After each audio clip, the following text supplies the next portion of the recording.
क्रोध आ गया उसका, उठाओ हथियार, एक को भी नहीं छोड़ना, सबको श्रृंगबेरपुर की धरती पर सुला दो, रक्त रंजित इतिहास बना दो। क्यों भाई, ये तामसी व्यक्ति की भाषा हो सकती है, सात्विकियों की तो भाषा नहीं होगी, लेकिन भाषा बोला तो सात्विकी भाषा बोला, लेकिन मारने की बात कर रहा है, लेकिन भाषा क्या कह रहा है? समर मरण पुनि सुर सरी तीरा, समर मरण पुनि सुर सर तीरा, राम काज क्षण भंग शरीरा, राम काज क्षण भंग शरीरा, तजहु प्राण रघुनाथ निहोरे, तजहु प्राण रघुनाथ निहोरे, दो हाथ मुद मोदक मोरे, दो हाथ मुदे मोदक मोरे, दो हाथ मुद मोदक मोरे, दो हाथ मुदे मोदक मोरे, तजहु प्राण रघुनाथ निहोरे, तजहु प्राण रघुनाथ निहोरे, और दो हाथ मुद मोदक मोरे। ये भरत षड्यंत्र बना करके जा रहा है, सेना लेकर के जा रहा है, अकेला समझ करके मेरे प्रभु राम से युद्ध करने जा रहा है। नहीं नहीं, भरत से युद्ध करना है, या तो हम सब मर जाएंगे या भरत को मार डालेंगे। पूरे जितने भी सेना भरत के साथ आई है सभी को मार डालेंगे, किसी को नहीं छोड़ेंगे। इसका मतलब यह है कि राम के कारण मरना चाहता है। किसके कारण मरना चाहता है बोलो भाई? श्री राम के कारण मरना चाहता है। बड़ी महत्वपूर्ण बात है। राम के कारण यदि कोई प्राण त्याग रहा है तो उसको तामसी नहीं कहा जा सकता है। धर्म के लिए कोई मर रहा है, राम के लिए कोई मर रहा है, तो क्या उसे तामसी कहा जाएगा? जिस समय अयोध्या में मस्जिद वो ढांचा गिराया गया था, उस समय हजारों बालक समाप्त हो गए थे, वीर सपूत हमारे नौनिहाल बोलो समाप्त हुए। किसके लिए मरे थे? राम के लिए मरे थे, राम मंदिर के लिए मरे थे। क्या वो तामसी है? नहीं नहीं, वो तामसी नहीं है, वो तो परम सात्विकी हैं। राम के लिए प्राण त्याग रहे हैं, राम के कारण प्राण त्याग रहे हैं, इसलिए नहीं कहा जा सकता है। लेकिन बात यह है कि जीवन में हमारे भावुकता होनी चाहिए, धर्म के प्रति भावुकता होनी चाहिए, लेकिन भावुकता में संतुलन नहीं बिगड़ना चाहिए। अगर हम भावुक हैं और हमारा संतुलन बिगड़ गया तो फिर बेकार है ऐसे ही भावुकता, और धिक्कार है। बोलो भाई, है धिक्कार की नहीं? जैसे मान लीजिए ये देवियां बैठी हैं, तुम बैठे हो, मान लो हम किसी परिवार में जावें और पति पत्नी दोनों आरती उतारें, अच्छी बात है, श्रद्धा की बात है, भावना की बात है, आरती उतार रहे, वो आगे बढ़ते ही चले आवे, वो तेजी तेजी से इतनी तेज आरती करें भावुकता में कि उसकी बाती उचक के दाढ़ी में आ जाए हमारे। ईमानदारी से बताओ क्या फायदा है भाई ऐसी भावुकता? अरे विचार भी तो करना पड़ेगा कि दूरियां बना के चलो, थोड़ा सा लंबी लंबी दाढ़ी है और रूई से ज्यादा खतरनाक बाल होते हैं। बोलो भाई, कितनी जल्दी आग पकड़ते हैं, सोचो जरा। तो क्या फायदा है ऐसी भावुकता है कि आरती में बाबा जी का भंडारा हो जाए? फायदा क्या है बोलो? ऐसी भावुकता से, ऐसी श्रद्धा से, इस पर विचार करना पड़ेगा कि नहीं? है? भावुक होना चाहिए, माला पहनाओ, आरती उतारो, स्तुति करो, सब करो, लेकिन कम से कम विचार करो, विचार करो। यानी भावुकता में संतुलन बिगड़ना नहीं चाहिए, संतुलन हमारा बना हुआ होना चाहिए, संतुलन बिगड़ना नहीं चाहिए। एक बार एक घटना एक सुना दे, स्मरण हो आई बात तो सुन लो, क्योंकि 1 मिनट की बात है। एक गांव में एक संत पहुंचे। जब संत पहुंचे तो वो संत जो है उस परिवार के गुरुदेव थे, तो पूरे परिवार ने बड़ा स्वागत किया। लेकिन महीना था जून का, जून में गर्मी बहुत पड़ती है, जून का महीना था, बड़ा भावुक परिवार था, बहुत ही ज्यादा भावुक परिवार था। पूरा परिवार इकट्ठा है, साफ फूल बिछाए गए, आरती उतारी गई, माला पहनाई गई, गर्मी ज्यादा थी, कूलर लगाया गया, स्नान कराते समय जल को और ठंडा किया गया कि गर्मी बहुत है, गुरुदेव तपे हुए आ रहे हैं, ठंडे जल से उसमें बर्फ डाल के ठंडा जल बनाया, स्नान कराया। गुरुदेव ने कहा पूरी थकान निकल गई, पूरी गर्मी निकल गई, बहुत सुख दिया। दही मंगाया, लस्सी पिलाई। गुरुजी हैं। अब बगल वाला देख रहा था, पड़ोसी, उसने कहा हमारे गुरु आएंगे तो हम इससे ज्यादा सम्मान करेंगे, क्योंकि हम इससे कम थोड़ी है। लेकिन ठीक है, भावना है गुरु के सम्मान की, लेकिन समय, देश काल, परिस्थिति पे विचार करना चाहिए और भावुकता संतुलित होनी चाहिए। अब पड़ोसी के गुरु आ गए जनवरी में, पड़ोसी के गुरु जनवरी में आए, पहले गुरु आए उसके तो आए जून में, तो उसने बर्फ मंगाया, कूलर लगाया, दही पिलाया, दही से स्नान कराया, सब ठंडा ही ठंडा। अब पड़ोसी के गुरुजी आ गए जनवरी में, देखते ही उसने कहा 2-3 कूलर मंगाओ। गुरुजी बोले क्या पागल हो गए हैं क्या, क्या कह रहे हैं? इस समय भीषण तो ठंडी पड़ रही है जनवरी में, हैं हम ही 3-3, 4-4 सूटर और साल ओढ़े पड़े हैं, बड़ी मुश्किल में तो आप आए ठंडी में, कह रहे कूलर मंगाओ। बोले गुरुजी ने कहा क्या बात कर रहे, हम पड़ोसी से कम नहीं हैं।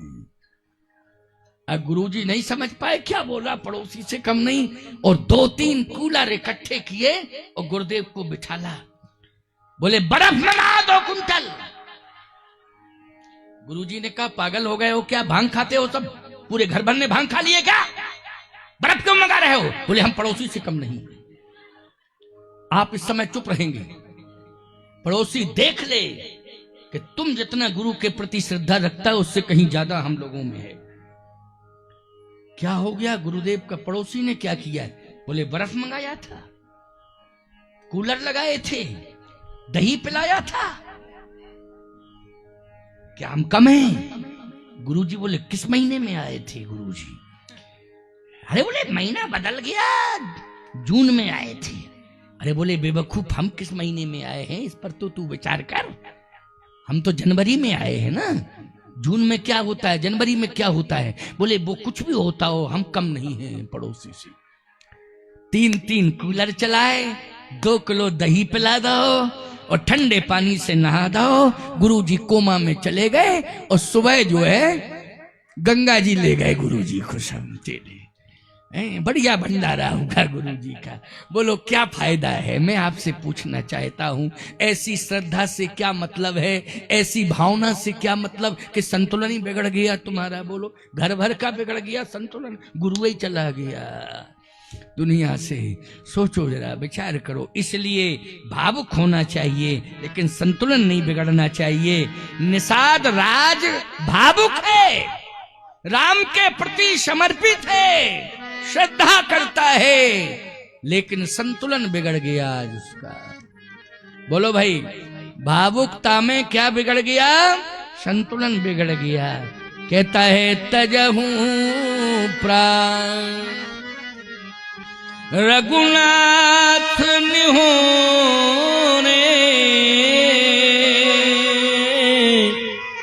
दो हाथ मुद मोदक मोरे।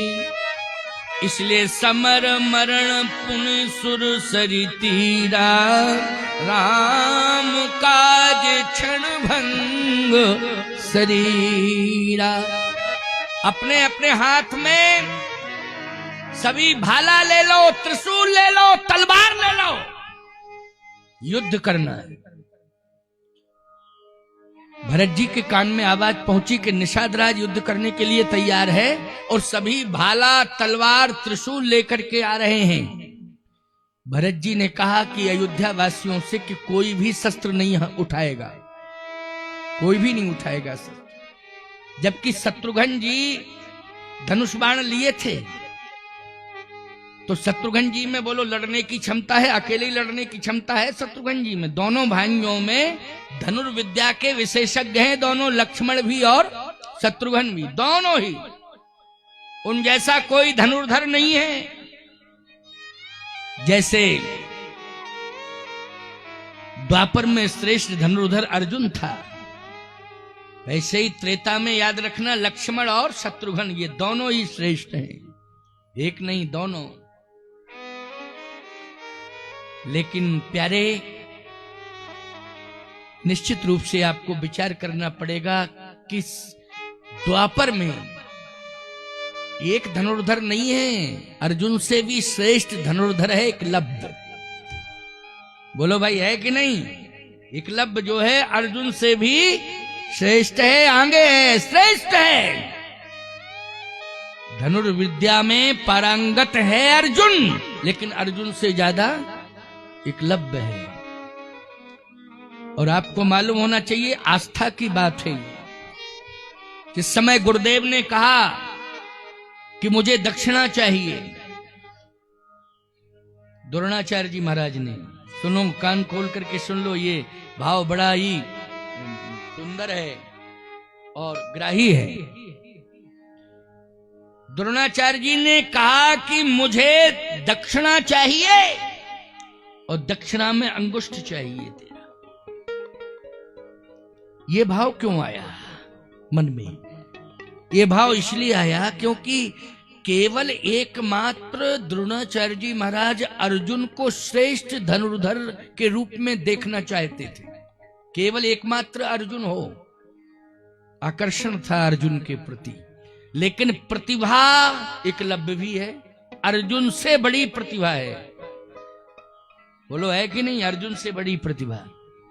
इसलिए मैं एक बात कहता हूं, प्रतिभाएं हमारे देश में समय समय पर आती हैं, लेकिन कभी कभी ये विडंबना हो जाती है कि प्रतिभाएं किसी गरीब की झोपड़ी में पैदा हो जाती हैं। कहां हो जाती है? गरीब की झोपड़ी में पैदा हो जाती है। हम लोग समझ नहीं पाते हैं और हम लोग उनका सहयोग नहीं कर पाते। विद्या दान बहुत बड़ा दान है प्यारे, श्रम दान भी बड़ा दान है और समय दान भी दान है। केवल द्रव्य दान ही दान नहीं होता है कि स्वर्ण दान, द्रव्य दान, ये दान, वो दान। विचार करना चाहिए, प्रतिभाओं का सहयोग करना चाहिए।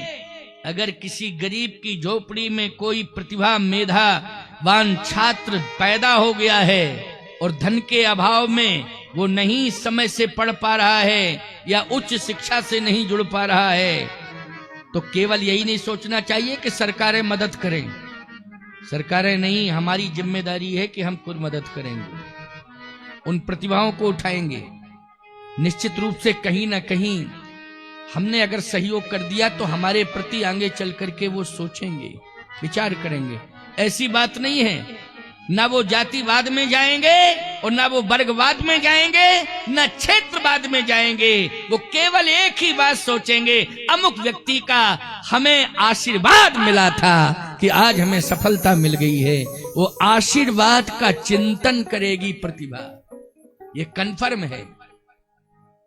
क्योंकि प्रधानमंत्री नरेंद्र मोदी जी बड़ौदा राजा के आज भी सहयोग की चर्चा करते हैं। जो बड़ौदा के राजा साहब थे, उनकी चर्चा आज भी करते हैं प्रधानमंत्री जी कि उस समय उन्होंने मेरा सहयोग किया था जब मेरे पास कुछ भी नहीं था। तो बोलो याद, प्रतिभा ने याद किया कि नहीं किया? प्रतिभा ने याद किया है। इसलिए कभी चूकना नहीं चाहिए। मैं एक बात और कह रहा हूं कि पेपर चलें तो थोड़ा सड़कों पे देखो, साधन नहीं है और पेपर छूट रहा है किसी बच्चे का, साधन नहीं है उसके माँ बाप के पास और कोई ले जाने वाला नहीं है, उस समय ध्यान रखो उसको अपने साधन से स्कूल तक पहुंचा दो, जिससे समय से वो पेपर दे सके। वो याद रखेगा, याद रखेगा, ऐसी बात नहीं, वो याद रखेगा तुम्हें। क्योंकि कभी कभी ऐसी कंडीशन आ जाती है कि पेपर ही चूक जाता है, साधन ही नहीं मिलता है, ले जाने वाले ले नहीं जाते हैं, व्यक्तिगत साधन है नहीं, समय चूक जाता है। उस समय ध्यान रखना है।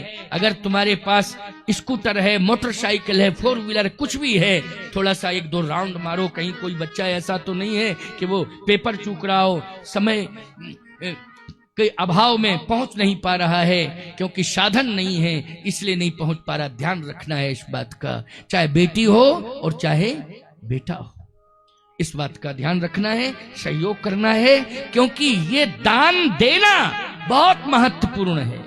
जैसे किसी गरीब के घर में शादी है, मैं कहता हूं कि भले ही निमंत्रण ना आवे तो बेटी की शादी के निमंत्रण का इंतजार नहीं करना। आप समझ लेना कि इसके घर में थोड़ा सा सहयोग की आवश्यकता है।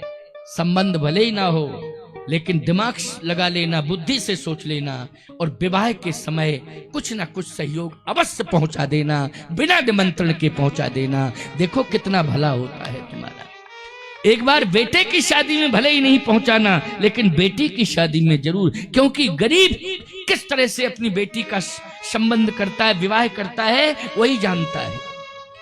और ऐसी बात नहीं है, गरीबी हर जाति में होती है प्यारे, बोलो होती है कि नहीं? गरीबी हर जाति में होती है। राजा हरिश्चंद्र के बेटे को काशी में कफन नहीं मिला था। पढ़ो इतिहास, अयोध्या के सम्राट हरिश्चंद्र के बेटे रोहित को काशी के बाजार में कफन नहीं मिला था, बिना कफन की लाश पहुंची थी स्मशान पर। बोलो प्रमाण है कि नहीं? इसलिए गरीबी कभी भी आ सकती है, एक राजा के सामने भी चुनौती आ सकती है, कभी नहीं सोचना चाहिए ऐसा। इसलिए समय समय पर हमें सहयोग करना चाहिए, इस पर विचार करना चाहिए। आइए सुनिए, राजा ने क्या सोचा कि मैं आज बार प्रहार करूंगा और आज मैं मरूंगा या मारूंगा। संतुलन बिगड़ गया है। अब कौन समझावे राजा को? राजा को कौन समझावे? साधारण आदमी को तो कोई भी समझा सकता है, लेकिन राजा ने ठान ली तो ठान ली। लेकिन मैं क्या कह रहा हूं, अनुशासन केवल देश को ही महान नहीं बनाता है, व्यक्ति को भी महान बनाता है। बोलो भाई, अनुशासन केवल देश को ही नहीं, व्यक्ति अनुशासित हो जाए तभी ना देश अनुशासित होगा। इसलिए सत्संग अनुशासन देता है, और अनुशासन अगर देता है तो सत्संग में ये जरूर सुनने को मिलता है कि अपने से बड़ों की बात मानना चाहिए। बस यही हुआ है। रात्रि भर सत्संग हुआ था, जब राम जी रुके थे सत्संग हुआ था, उसमें सत्संग का प्रभाव अवश्य ही देखा गया। एक बूढ़े ने कहा रुक जाओ, ये अनुशासन है। एक बूढ़े ने क्या कहा राजा से? रामायण पढ़ते हो ना, क्या कहा है? रुको। इसका मतलब है कि बूढ़े का अनुशासन मानता था राजा, तभी तो रुक गया, नहीं तो कहता नहीं रुकेंगे ना सुनेंगे, हट जाओ हट जाओ, रास्ता साफ करो, अब किसी की नहीं सुनना है। नहीं नहीं, बूढ़ा आ गया, उसने कहा बूढ़े एक कहे सगुण बिचारी, बूढ़े एक कहे सगुण बिचारी, बूढ़े एक कहे सगुण बिचारी, बूढ़े एक कहे सगुण विचारी। भरत ही मिलिए न हुई है रारी। भरत ही मिलिए न हुई है रारी। भरत ही मिलिए न हुई है रारी। भरत ही मिलिए न हुई है रारी। बूढ़े के कहीं सगुन विचारी। उस बूढ़े ने कहा रुको रुको, भरत से रार मानी युद्ध नहीं करना है, मिलना है उनसे। मिलना है क्यों?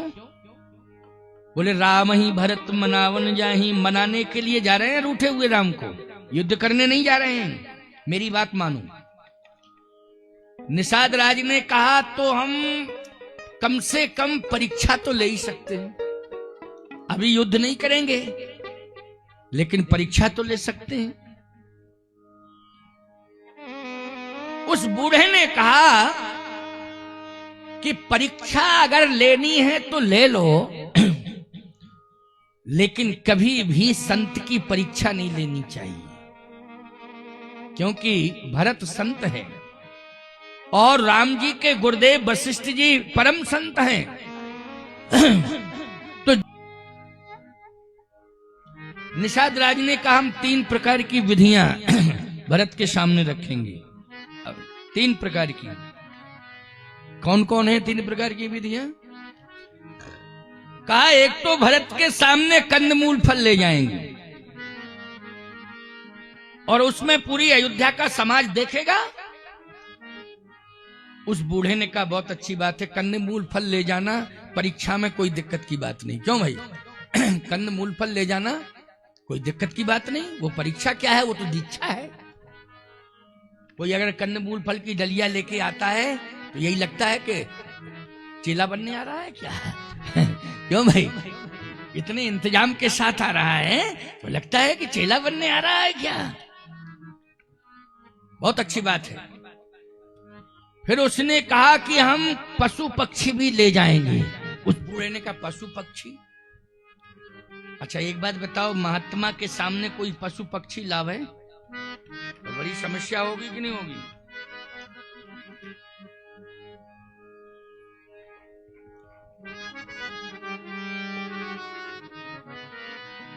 10 मिनट के बाद आना। अभी 10 मिनट का इंतजार करो, क्योंकि ज्यादा समय होता तो मैं कह देता किसी को आवश्यक कार्य से जाना होगा, इसलिए स्वागत करने के लिए जल्दबाजी है। लेकिन 10 मिनट के बाद अभी कथा सुन लो। और कोई विशेष ही ज्यादा परिस्थिति है तो उसके लिए तो खैर छूट दे देंगे, लेकिन ईमानदारी से विचार करना पड़ेगा कि कोई विशेष पर, जैसे ट्रेन चूक रही हो या घर में सूचना आई हो कि कोई बीमार हो गया है, कुछ ऐसी कंडीशन हो, तब तो न ट्रेन चूक रही है न घर में कोई ऐसी कंडीशन आई है। किसी शादी विवाह में जाना है तो 15 मिनट के बाद भी जाया जा सकता है, 10 मिनट के बाद। तो आइए सुनिए पहले, क्योंकि कथा विश्राम की ओर है। 7:30 से ज्यादा हो गया ना, आज जल्दी आ गया था मैं। लेट तक तो तब बोलता हूं जब लेट आता हूं, समय से आता हूं तो लेट नहीं होता हूं। आज मैं समय से आ गया था। आप लोगों ने घड़ी देखी होगी तो मैं लगभग 4:15 बजे आ गया था। 4 बज के कुछ मिनट 22 मिनट पर आया था, आ गया था, मंच पर आ गया था। इसके बाद औपचारिकता हुई तो 5 बजे के बाद सत्संग शुरू हो गया था। इतना ही सुनाता हूँ, 2.5 घंटे, ज्यादा से ज्यादा 3 घंटे बस, इससे ज्यादा और क्या सुना दूं।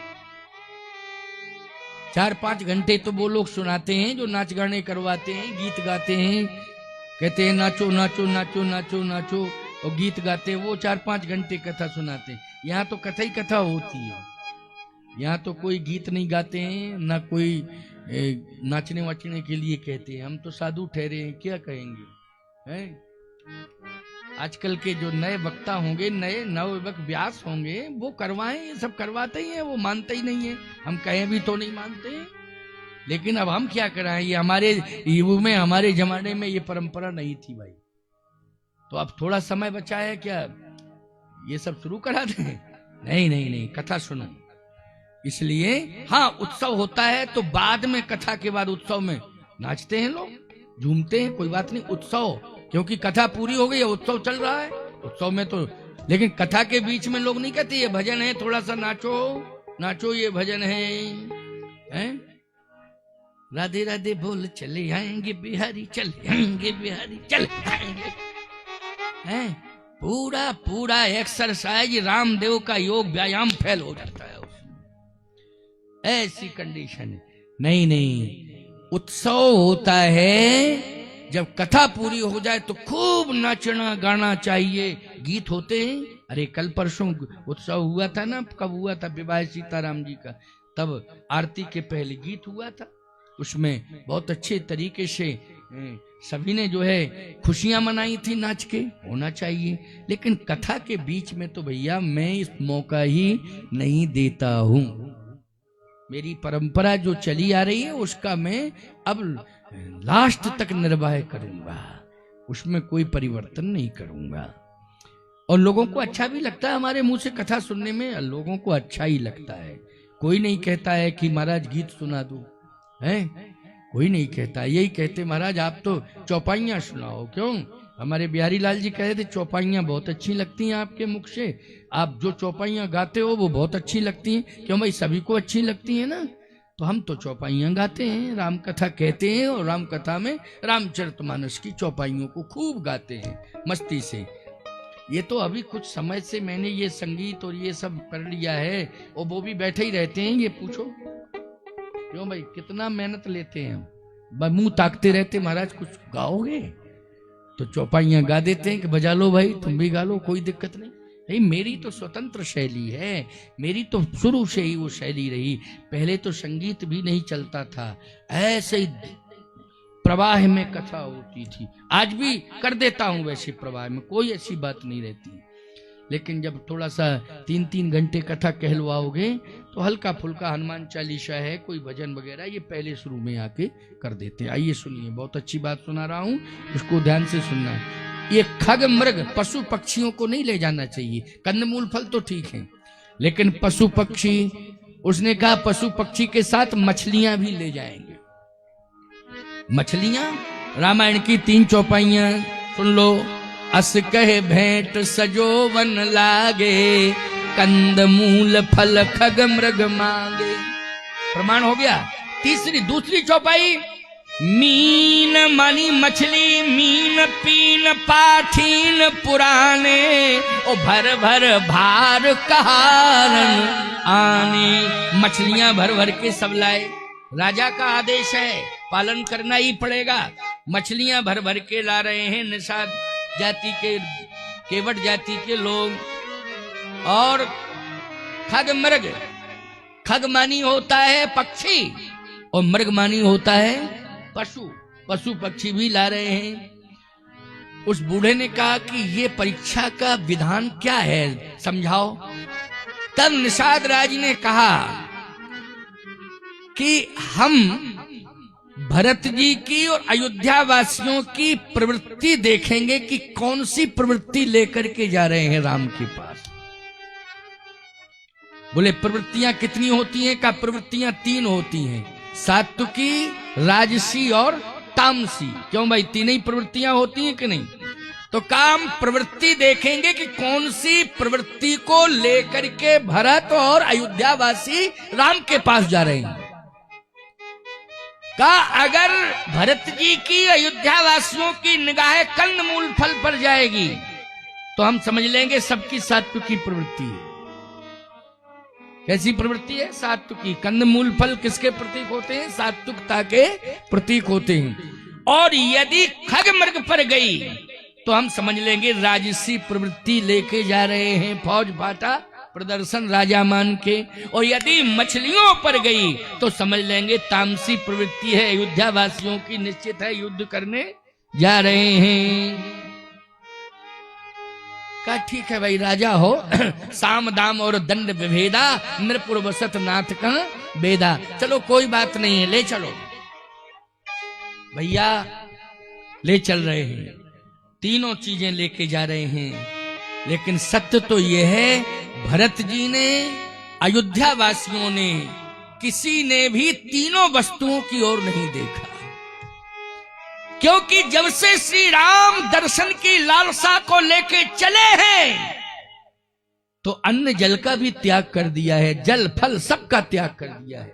जब तक राम जी के दर्शन नहीं कर लेंगे तब तक फल भी ग्रहण नहीं करेंगे और जल भी ग्रहण नहीं करेंगे। तो काय को कंदमूल फल की ओर देखते, जब संकल्प ही है कि जब तक राम का दर्शन नहीं हो जाएगा तब तक ना फल ग्रहण करेंगे ना जल ग्रहण करेंगे। तीनों की ओर नहीं देखा, फिर देख कहां रहे हैं? बोले भरत जी वो पूरे अयोध्या वासी सब भूमि का दर्शन कर रहे हैं, उसमें ये देख रहे हैं कि किस जगह पर राम जी के चरण पड़े हैं, वो जगह दिखाई दे जावे। तो जहां भी राम के चरण पड़े थे वो जगह दिखाई देती है तो भरत जी रज को उठा के माथे से लगाते हैं, अयोध्या वासी भी माथे से लगाते हैं, क्योंकि अयोध्या वासी राम दर्श करना चाहते हैं, राम से प्रेम करते हैं। तो गोस्वामी जी कहते हैं कि जैसे निषाद ने देखा कि रघुबर मिलन सरिस सुख पावहीं, सिर रज धर हिय लेलन लावहीं, रघुबर मिलन सरिस सुख पावहीं। वो रज को माथे से लगा रहे हैं और ये अनुभव कर रहे हैं कि राम नहीं मिले हैं तो राम की चरण रज तो मिल गई है। निषाद ने कहा गजब हो गया, गजब हो गया, गजब हो गया। अगर हम बूढ़े की बात नहीं मानते तो बहुत बड़ा संघर्ष हो जाता और सारा श्रृंगबेरपुर चौपट हो जाता, मिट जाता। अब तो करत दंडवत देखते, देखो भाई क्रोध करुणा में बदल गया और आज साष्टांग दंडवत करने लगा है निषाद राज। करत दंडवत देखते भरत लीन उरलाए, मनहु लखन सन भेंट भई प्रीति न हृदय समात। भरत जी ने देखा कि निषाद राज जी पड़े हुए हैं, भरत जी दौड़ पड़े, उठा लिया निषाद राज जी को। नहीं नहीं भैया, आप राम सखा हो, मेरे प्रभु राम ने आपको मित्र बनाया है, हृदय से लगा लिया। बस इतनी प्रार्थना है। भरत जी ने कहा मेरे राम कहाँ हैं, मुझे